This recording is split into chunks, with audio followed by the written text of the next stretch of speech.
Torches flare against stone. Iron gates shriek open. From the shadows, a young mother stumbles forward, her arms reaching for a child already torn away.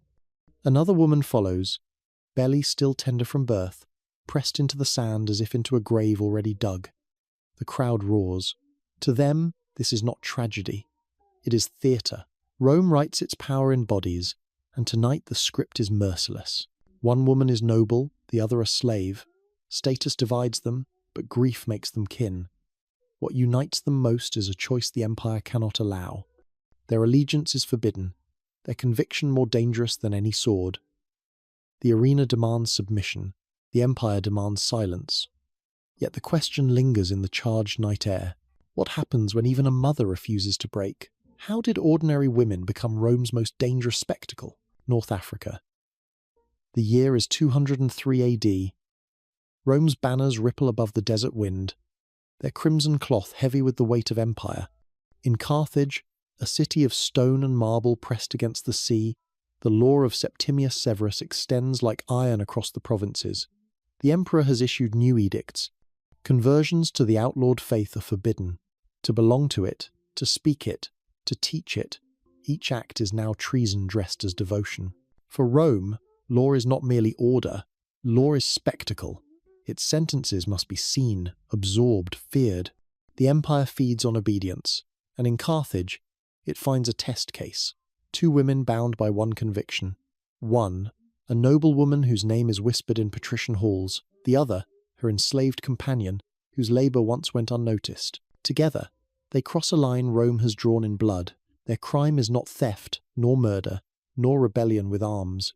Their crime is allegiance. They belong to a community that refuses to sacrifice to the gods of empire. They kneel where Rome demands standing, stand where Rome demands kneeling. They confess a loyalty Rome cannot regulate. And in a world where motherhood is prized only when it serves the state, their maternity becomes another lever of coercion. A nursing child, a swelling belly, these become Rome's weapons, wielded against them in courtrooms and in prisons. Rome's machine of justice operates with cold precision. Magistrates record testimony, scribes etch verdicts, guards turn keys in iron locks. Yet beneath that mechanical rhythm lies fear, the fear that ideas, whispered in kitchens and carried through marketplaces, might fracture marble columns more easily than axes or fire.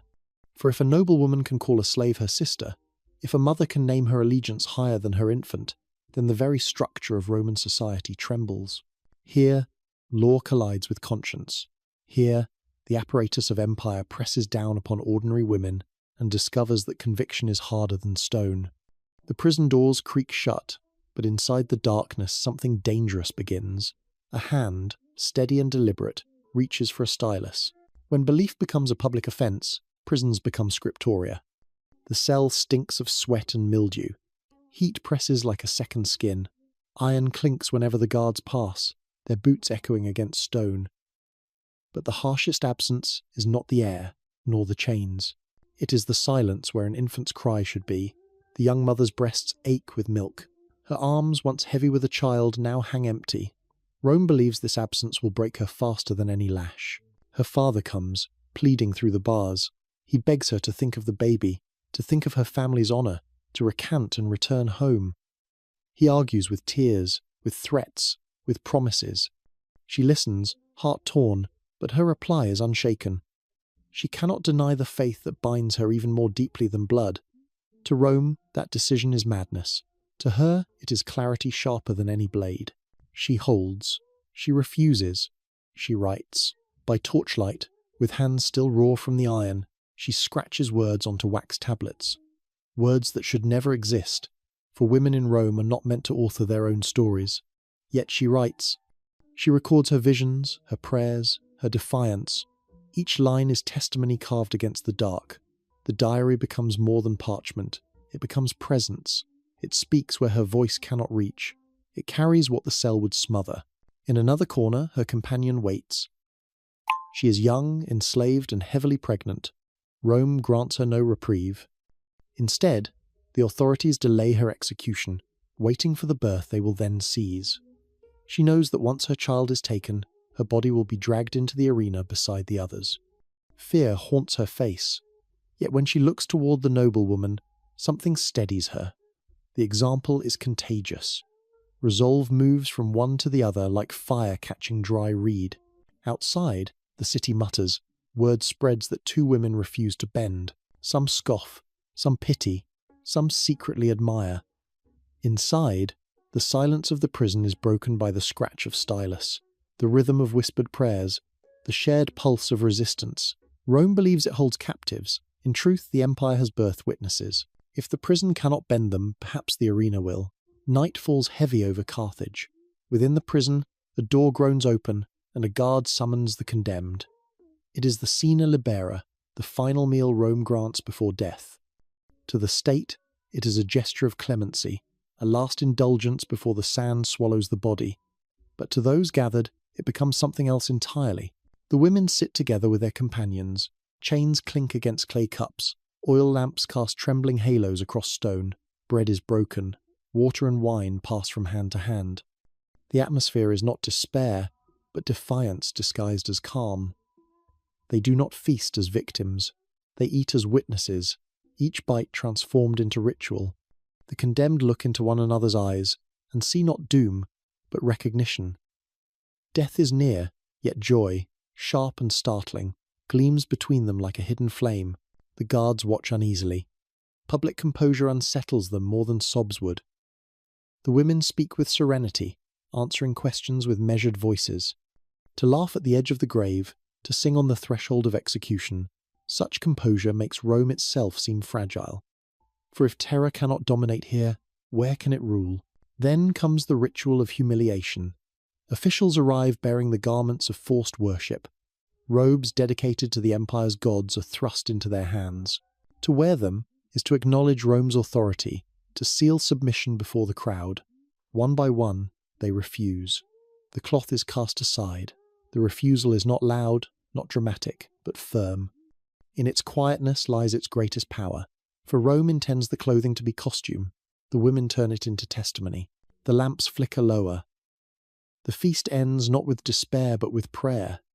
The chains are gathered, the doors bolted once more.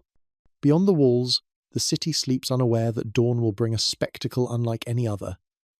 In the arena, games will be held, animals will be released, gladiators will perform.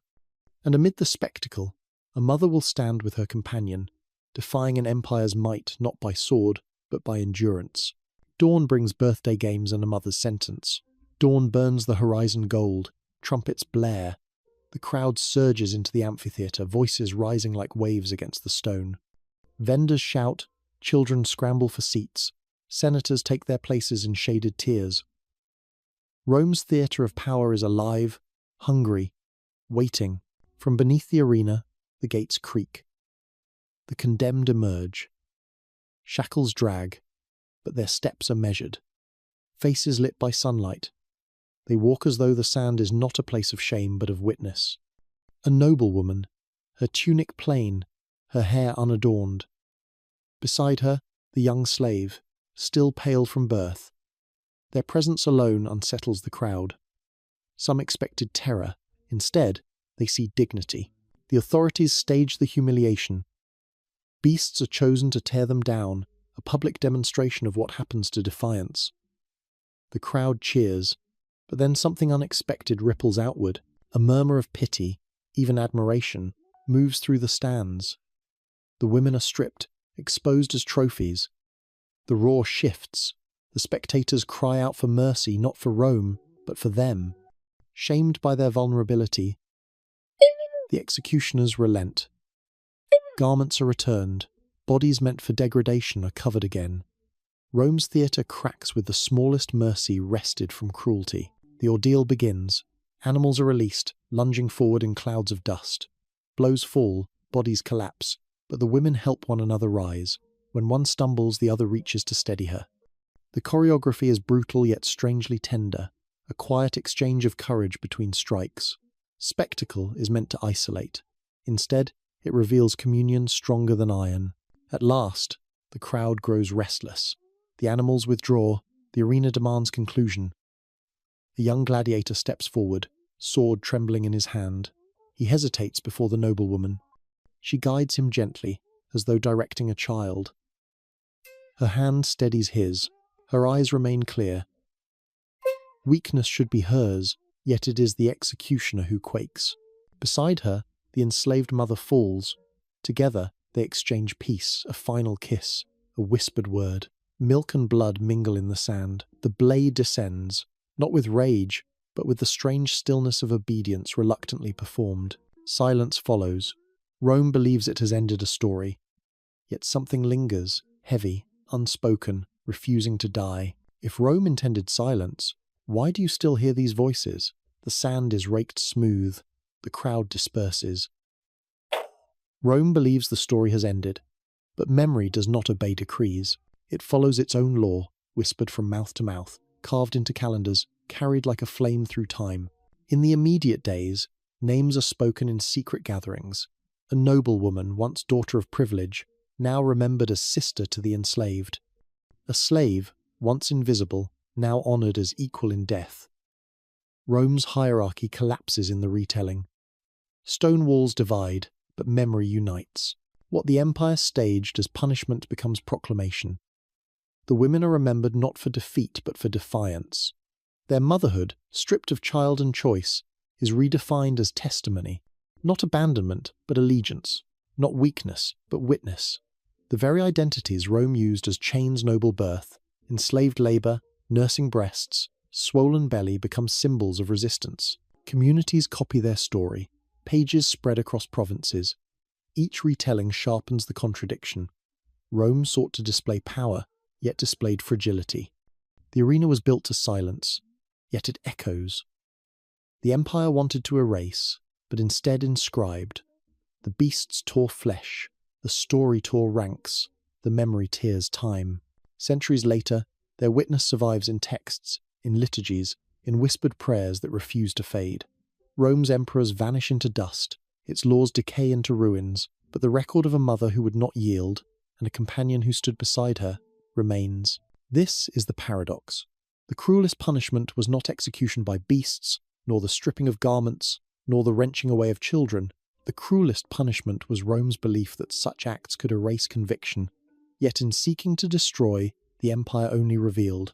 If a mother's punishment could unmake an empire's logic, what other forgotten sentences changed history? Subscribe, and choose the next chapter we unseal.